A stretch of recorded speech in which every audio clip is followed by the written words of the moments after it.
दोस्तों नमस्कार, मैं हूँ एक लेखक विजय कुमार। मेरी लिखी किताबें आप पढ़ते हैं, रोज़ बताते हैं, ख़रीदते भी हैं। आप लोग काफ़ी किताबें खरीदी गई, लेकिन इस किताब को ज़रूर खरीदिए जिसका नाम है discriminated Hindus by Vijay Kumar Pal. इसमें हिंदुओं को किस तरह इस्लाम के हाथों बर्बाद होना पड़ा, किस तरह उनकी औरतों के साथ बलात्कार हुआ, ये शाश्वत पब्लिकेशन बिलासपुर पर है। आप इसके खरीदिए, ज़रूर खरीदिए। इसकी करीब 1000 कॉपी इसी महीने बिकी है। आप इसको खरीदिए। अगर आप इसको डाउनलोड करना चाहते हैं तो बहुत आधे पैसे में डाउनलोड हो जाएगी, करिए। इसी के साथ हम इस वीडियो को शुरू करते हैं। तो दोस्तों,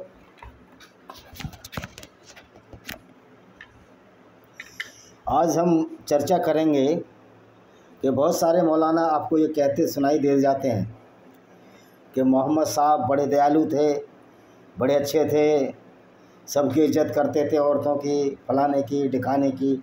यानी कि जो झूठ बोरे भर भर कर झूठ बोला जाता है, टनों झूठ बोला जाता है इन मौलानाओं द्वारा मोहम्मद को बचाने के लिए, मोहम्मद की सच्चाई को छिपाने के लिए। उस टनों झूठ का खुलासा हम एक छोटी सी बूंद से कर देंगे।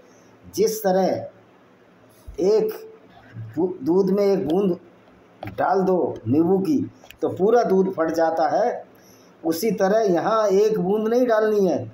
यहाँ तो समुद्र लहरा रहा है झूठ का, फरेब का, षड्यंत्रों का।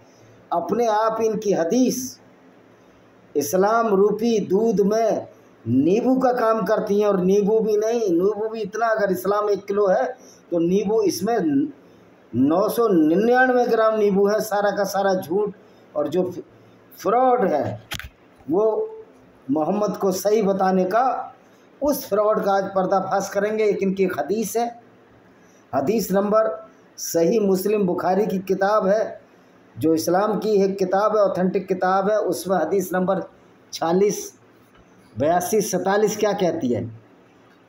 Chapter where did the prophet fix the flag on the day of conquest of मक्का।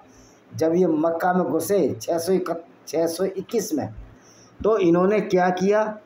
ये है सही अल बुखारी 4287, बुक नंबर 64, हदीस 320 नंबर क्या कहती है? When the prophet entered Mecca, जब मोहम्मद मक्का में घुसा, on the day of conquest, जिस दिन इसने मक्का को जीता, there were 360 idols around the Kaaba. काबा में 360 मूर्तियाँ थीं। The prophet striking them with a stick. Prophet Muhammad सल्लल्लाहु अलैहि वसल्लम ने उसको हॉकी से तोड़ना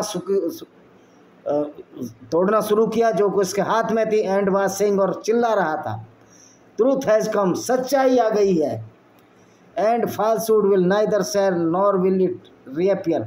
और जो झूठ है वो कभी दोबारा नहीं आएगा। जबकि सच्चाई यह है कि मूर्तियां तो वास्तविकता थी, जिन लोगों ने भी मूर्तियां बनाई उससे मोहम्मद को क्या परेशानी थी? क्योंकि मोहम्मद ने बजाय इसके कि सच्चाई आ गई, ये चिल्ला रहा था। जो बेचारे मोहम्मद को पता नहीं था कि बहुत बड़ा झूठ जो प्रॉफिट मोहम्मद साहब ने शुरू किया, जिसको इस्लाम के नाम से जानते हैं, इस तरह झूठ और फरेब से उस इस्लाम को सच्चा बताने की कोशिश की, जो कि झूठ और फ्रॉड के सिवा कुछ नहीं है। जैसा कि कल मैंने बताया था कि जब क़यामत आई नहीं तो कौन नरक जाएगा, कौन स्वर्ग जाएगा, कौन जहन्नुम जाएगा, कौन जन्नत जाएगा, इसका हिसाब अल्लाह ने कैसे कर दिया। और मोहम्मद जब उस झूठी फ्रॉड यात्रा पर गए तो वहाँ नरक में उनको औरतें कहाँ से दिखाई दे गईं? क्योंकि औरत हो या आदमी हो, नरक तो वह जब जाएगा जब क़यामत आएगी। क़यामत के बाद सबका हिसाब होगा। तो इस तरह मोहम्मद को दयालु बताने वाले लोग ये भूल जाते हैं कि मोहम्मद कितना और क्रूर और अत्याचारी था, जिसने कि मक्का में जो 360 मूर्तियां थीं, जो बहुदेववादी थे, जिनको पैगान सिंधी में कहा जाता है, पूजा करते थे, उनमें एक हुब्बल था, HUBBAL, जो कि क्रिएटर माना जाता था उनके हिसाब से। क्योंकि जब आप अल्लाह को क्रिएटर मानते हैं और जिस अल्लाह को यही नहीं पता कि उसने जो क्रिएट किया है वो वास्तव में कैसा है। जैसा कि हमने कल भी बताया था कि अल्लाह कहता है धरती मैंने बनाई है, लेकिन अल्लाह कहता है धरती स्थिर है। तो क्या धरती स्थिर है? इससे साबित होता है अल्लाह जैसा झूठा व्यक्ति झूठी जो फैलेसी है जो मोहम्मद ने बनाई वो क्रिएटर नहीं हो सकती। अगर वो जो मक्का में लोग थे जो हुब्बल को क्रिएटर मानते थे वो उनकी परिकल्पना थी, मानते हैं, लेकिन आपका भी तो परिकल्पना थी अल्लाह। तो हुब्बल कैसे खराब हो गया? अल्लात, अलमदनात, अलउज्जा नाम की जो 3 प्रमुख देवियाँ थी वो कैसे खराब हो गई? क्योंकि ये देवियाँ तो आपके घर में अलमनात, अलउज्जा आपके पिताजी पूजा करते थे। ये हम भी जानते हैं कि मूर्तियों में कोई ताकत नहीं होती, लेकिन ये आस्था का विषय है। और ऐसी आस्था जो किसी को नुकसान न पहुंचाए, भले वो मूर्खता की सीमा तक हो, तो वो आस्था जो नुकसान नहीं पहुंचाए, उस आस्था से किसी का नुकसान ना हो, तो उसको उस आस्था से किसी को क्या नुकसान है? अगर वो मूर्ति पूज रहे थे तो उसके क्या नुकसान है? जब लेकिन आपकी आस्था ये हो जाए कि आप मूर्ति पूजकों को गंदा कहें, उनको कत्ल करने की बात कहें, और जो अल्लाह को ना माने, झूठे अल्लाह और कुरान को ना माने, उनको मुर्ताद, नीच, गंदा, जानवर, कुत्ते बिल्ली के बराबर कहें, तब ये आपका इस्लाम एक बहुत बड़ा अधर्म हो जाता है, एक बहुत बड़ा पाप हो जाता है। क्योंकि आपकी इस विचारधारा से लोगों को कष्ट होता है। यही फ़र्क है इस्लाम और गैर इस्लामों में। आप कहते हैं हमारा इस्लाम ये धर्म है। अगर तुम्हारा इस्लाम ये धर्म है तो ये धर्म तो ये है कि दूसरों को कत्ल करना, दूसरों की औरतों से बलात्कार करना, दूसरों की औरतों को बाज़ारों में बेचना। ये धर्म कैसे हो सकता है? ना उस मुआसरे में, ना आज के युग में, ना उस युग में ये धर्म हो ही नहीं सकता। सच्चाई तो है ये बहुत बड़ा अधर्म है। इसी अधर्म को बचाने के लिए मौलाना, हर मुसलमान तो बेचारा भोला भाला है, वो तो जानता ही नहीं, झूठ पर झूठ बोले जा रहे हैं और लोगों को गीदड़ धमकियां दे रहे हैं कि सर तन से जुदा कर देंगे अगर कोई हमारे अल्लाह और पैगंबर के बारे में बात करेगा। मैं पूछना चाहता हूं कि आपके अल्लाह, आपके पैगंबर को क्या दिमागी बवासीर थी जो हमेशा गैर मुस्लिमों को कत्ल करने की बात करता था? वो कहते हैं 7वीं शताब्दी की बातें थी, तो अब इस कुरान को आप फेंक दो रद्दी की टोकरी में, क्योंकि 7वीं शताब्दी के लिए कुरान था। फिर दावे ये है कि वो तो हमेशा के लिए है। ये तो अल्लाह की वाणी है, झूठ ही नहीं हो सकती, जबकि इसमें झूठ और फरेब भरा हुआ है। तो देखते हो कि मोहम्मद ने जो मक्का को फतेह किया, उसके बाद किस तरह वैमनस्यता फैलाई और किस तरह मूर्तियों को नष्ट किया। अब उससे अगली हदीस सुनते हैं सही बुखारी की। When Allah messenger arrived in Mecca, जब अल्लाह का मैसेंजर, अल्लाह का दूत, ये दूत है, ये तो पैगंबर भी नहीं है। मैसेंजर तो कबूतर भी बन जाता है। मोहम्मद अल्लाह का दूत है, मैसेंजर ऑफ अल्लाह। ये प्रॉफिट कैसे हो गया? मोहम्मद के तो कोई काम अच्छे ही नहीं थे, कोई काम ऐसे ही नहीं थे जो मसीहा के काम हो, प्रॉफिट के काम हो। इसको मैसेंजर और अल्लाह कह सकते हैं कि अल्लाह का दूत। दूत तो कबूतर भी दूत का काम करता है। और फिर ये हमने बता ही दिया कि अल्लाह भी एक फ्रॉड है। तो ये ना अल्लाह का दूत था, ना प्रॉफिट तो किसी कीमत पर नहीं था ये मोहम्मद प्यारा, क्योंकि उसके कार्यकलाप ही ऐसे थे, तोड़ फोड़ और उद्दंडता से भरा हुआ ये पैगंबर था, जिसको कि ये मोहम्मद साहब के नाम से आप लोग जानते हैं। तो इसकी दूसरी हदीस है कि जब मोहम्मद मक्का में पहुंचा, मैं सीधा हिंदी बता रहा हूँ, हदीस नंबर है सही अल बुखारी 4288, बुक 64, हदीस 321। क्या कहती है? जब अल्लाह का मैसेंजर मक्का में पहुंचा तो he refuse to enter the Kaaba, उसने काबा में घुसने से मना कर दिया गया, क्योंकि वहाँ बहुत सारी मूर्तियाँ थी, there were idols in it. इसलिए उसने ऑर्डर दिया कि इन सबको बाहर निकाला जाए। The picture of the prophet Abraham, जो अब्राहम की जो पिक्चर थी और इस्माइल की थी, holding arrow of divination in their hand, उसके हाथ में थी, वर कैरिड आउट, लाई गई। अब ये बताओ, अब्राहम प्रॉफिट की तस्वीर लाई गई और इस्माइल की लाई गई, तो ये बताओ, तुम्हारे यहाँ तो तस्वीर पूजना मना है, तुम्हारे यहाँ बुत पूजना मना है, फिर क्यों लाया हो? द प्रॉफिट सेड, प्रॉफिट ने कहा, मे अल्लाह रूइन देम, अल्लाह ने उनको बर्बाद कर दिया। नहीं, अब्राहम की भी निकाल दी, इसने बाहर निकाल दी। For they knew very well they Abraham and Ismail never drew lots of these divination. और वो उसकी तस्वीरें बाहर निकाल दी अब्राहिम इस्माइल की, और बड़ा खुश हुआ क्यों कह रहा है अब्राहिम ने और इस्माइल ने भी ये तस्वीरें ड्रॉ नहीं की थी। Then the prophet entered the काबा, जब प्रॉफिट मोहम्मद काबा में घुसा और कहा अल्लाह अकबर, अल्लाह महान है। अकबर मतलब महान है, भाई अल्लाह किधर से महान है? जो लोगों को कत्ल कराए, जो लोगों की औरतों के साथ बलात्कार कराए, वो अल्लाह कैसे महान हो सकता है? ये अल्लाह तो नफरत पैदा करता है। ये अलग बात है कि अल्लाह एक फ्रॉड है, जैसा कि मैंने आपको बताया। Then the prophet अल्लाह अकबर and it all direction came out and not offer any prayer there. तब सब तरफ से यही आवाज़ आई और वहाँ फिर दूसरी प्रेयर बंद हो गई। कौन सी? जो गैर मुस्लिमों की प्रेयर हैं बंद हो गई। अब इससे अगली हदीस पढ़ते हैं। हदीस नंबर 322, सही बुखारी 82-88, बुक नंबर 64। अल्लाह के मैसेंजर जब मक्का में घुसा, उसके ऊपरी भाग में गया तो वह एक ऊँटनी पर सवार था। कौन? मोहम्मद एक ऊँटनी पर सवार था। उसामा बिन जैद वाज हिज कंपेनियन, और उसामा बिन जैद का बेटा उसामा उसके साथ था। Rider behind him on the same she camel, वो भी उसी ऊँट पर था। In the company were Bilal and Usman bin Talha, और उसके साथ बिलाल और उस्मान बिन तला थे। Who was an of the al Hajib who keep the key of the gate of Kaaba, जो कि काबा के गेट की चाबियाँ थी। When he made his she camel kneel down in the mosque, जब उसने मोहम्मद ने अपनी ऊँटनी को नीचे फेंकाया अल मस्जिद अल हराम में, ही ऑर्डर हिम, उसने उसको ऑर्डर दिया उस्मान को, Usman to bring the key of Kaaba, उस्मान तीसरा खलीफा जिसको उस्मान कहते थे, काबा की चाबियाँ लाओ। Then Allah messenger enter the Kaaba, तब अल्लाह के दूत मोहम्मद काबा में घुसे उसामा बिन जैद के साथ, बिलाल और उस्मान बिन तला के साथ, और उन्होंने वहाँ बहुत समय तक वहाँ रुके और तब बाहर आए। तब लोग दौड़े टू गेट इसके अंदर, एंड अब्दुल्ला बिन उमर, और अब्दुल्ला बिन उमर पहला था जो इसके अंदर इंटर हुआ। उसने पाया बिलाल जो है दरवाजे के पीछे खड़ा है। इब्न उमर ने उससे पूछा Bilal where did Allah messenger, अल्लाह के दूत ने क्या किया? ऑफर द सलात, क्या उसने प्रेयर की? Bilal showed him the place where he had offered सलात, बिलाल ने वो जगह दिखाई कि यहाँ पर उसने पूजा की थी।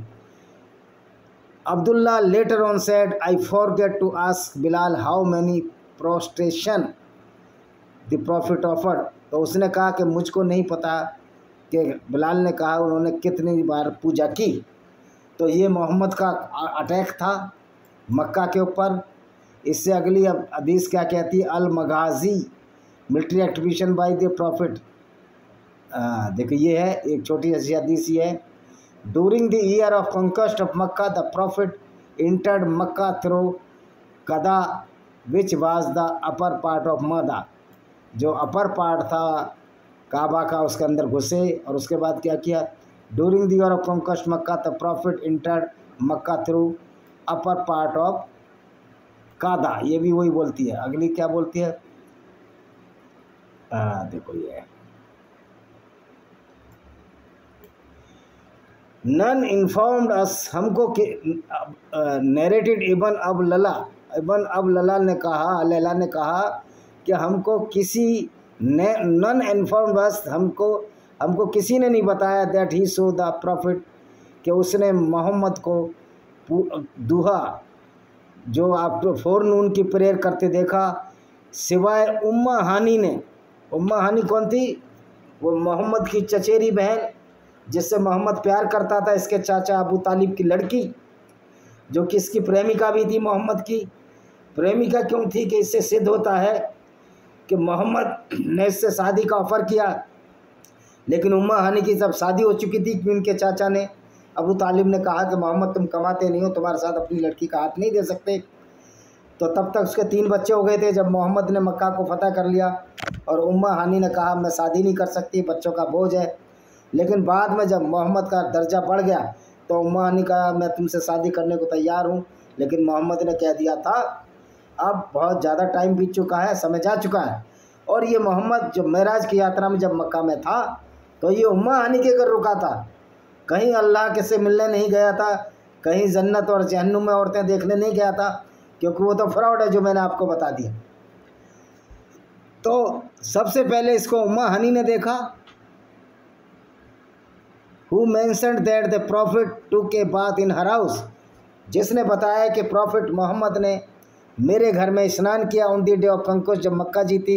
एंड देन ऑफर्ड एट 8 रकात प्रेयर, और 8 रकात प्रेयर में पढ़ी, यानी 8 बार रुककर 8 आए थे।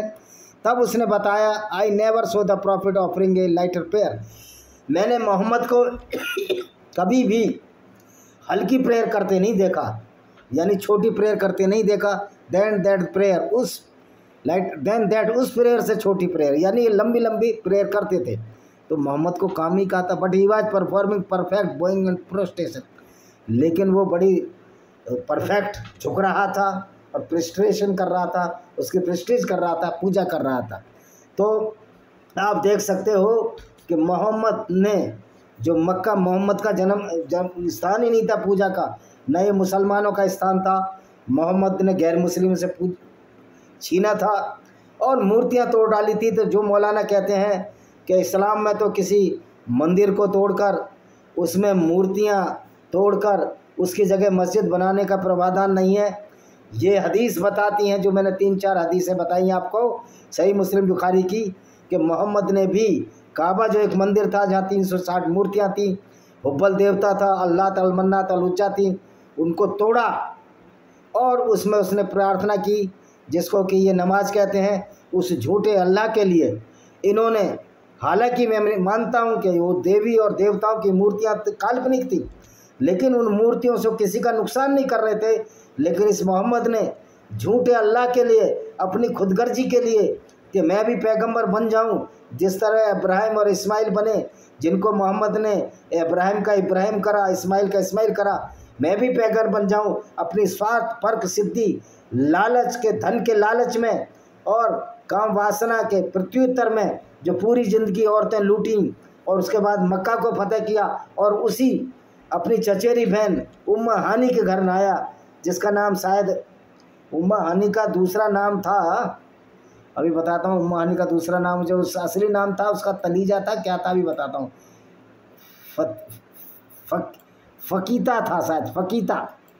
उम्मा हानी का जो नाम था असली था फ़कीता, जो कि इनके चाचा अबू तालिब की बेटी थी। अभी देखते हैं उम्मा हानी का नाम क्या था। उम्मा हानी का नाम था फ़कीता और उसके घर नहाया। अब ये देखिए कि ये व्यक्ति कैसा था। जो व्यक्ति मूर्तियां तोड़ता था और इसने, ये देखो ये थी उम्मे हानी,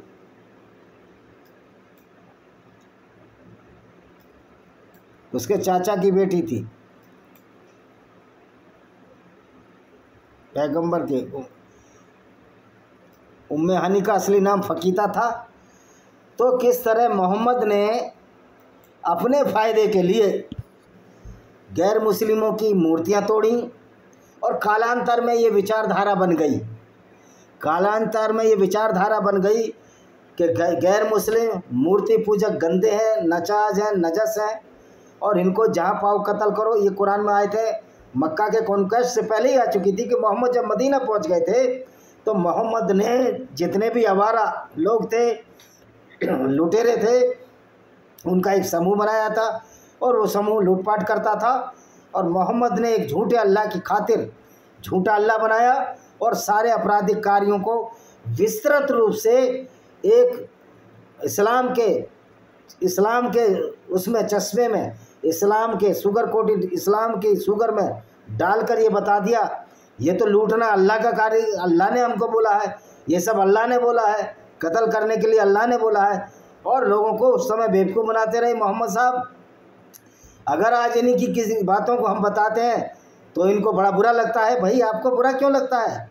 आपके मोहम्मद ने जो काम किए वही तो हम बता रहे हैं, फिर आपको बुरा क्यों लगता है?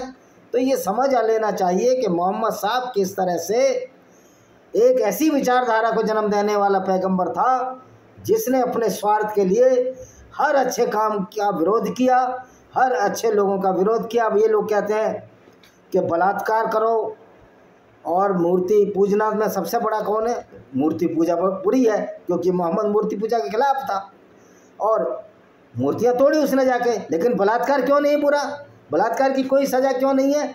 क्योंकि मोहम्मद साहब का ये आदेश था अल्लाह की तरफ से, जैसा ये बोलते हैं कि अगर मलिका अमीन बनाना है तो किसी गैर मुस्लिम औरत को युद्ध में लूट लो और लूटने के बाद उसको रखेल सेक्स स्लेव और बाज़ारों में बेचने भी दो। ये भी इनकी आयतों इनकी हदीसों में लिखा है। तो जब आपकी हदीसों में लिखा है तो आप देख सकते हो किस तरह मोहम्मद को और अल्लाह को झूठ बोल बोल कर बचाया जा रहा है। वास्तविकता ये है कि किसी मूर्ति को तोड़कर, किसी मंदिर को तोड़कर मस्जिद बनाना इस्लाम में एक पुनीत कार्य माना जाता है। ये मौलाना साजिद रशीदी झूठ बोलता है। ये झूठ बोलते हैं जो कहते हैं कि इस्लाम में तो है ही नहीं कि किसी मंदिर को तोड़कर या किसी गिरजे को तोड़कर मस्जिद बनाई जाए। लेकिन इनकी तो आयतों से, इनकी हदीसों में भरा पड़ा है कि मोहम्मद ने जो काबा मुसलमानों का नहीं था, सबसे पहले ये इन्होंने गैर मुस्लिमों से छीना, बहुदेववादियों से छीना और उसकी मूर्तियां 360 मूर्तियों को तोड़कर उसमें प्रार्थना की।